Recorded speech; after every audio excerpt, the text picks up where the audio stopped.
Assalomu alaykum, Jaluzi brend obunachilari. Bizni vodiy bo'ylab ishlarimiz davom etmoqda. Yangiliklarda kelgan, shularni sizlarga bir qator ko'rsatamiz.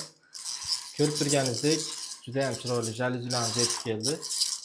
Sifatiga gap bo'lishi mumkin emas. Eng qalinlari, materiallari qalin, ikki xil tovlanuvchan rang, oq, bejeviy ham tillazali 3 xil ekan. Eshiklariga esa pliza qo'yib berganmiz. Bu xonadonda 10 ta xonasiga jaluzilarimizni ilib berdik. Birma-bir ko'rsatamiz. Kirish qismiga yana bu yangi gulimiz. Seri, to'qroq seridan foydalanganmiz. Har bitta xonani eshigi bor, shularga esa pliza qo'yib berganmiz. Ko'rib turganingizdek, juda ham chiroyli yarashgan. Bu tarafda ham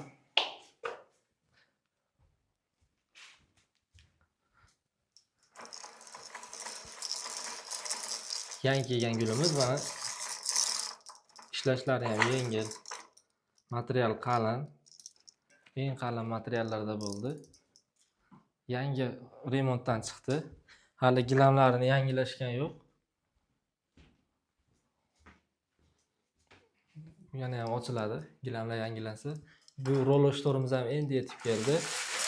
Buni orqasi отдельный защитli, mana 100% quyoshdan himoya qiladi. Umuman xonaga quyosh nuri kirmaydi. Hech narsa bo'lmaydi, xudo xolasa. Tunlari ham eng yaxshi sifatlisi.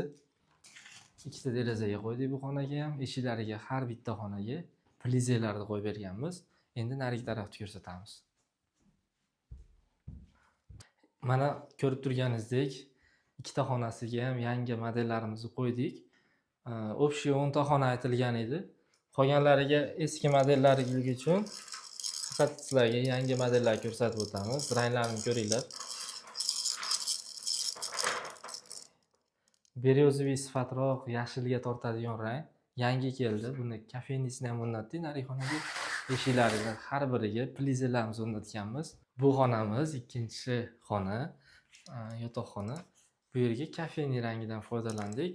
Tilla zarli, och, oppoq rangga tortadigan maloshniy.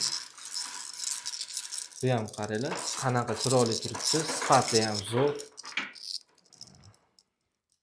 Ikkita derazasiga qo'yganmiz, bu tarafda ham bor. Hurmatli xaridorlar, biz butun vodiy bo'ylab ishlaymiz, Toshkent shahrigacha. Agar sizlarga ham ma'qul kelgan bo'lsa, pastdagi nomerlarga aloqaga chiqinglar va kanalimizga obuna bo'lib, like bosishni unutmanglar. Sog' bo'linglar.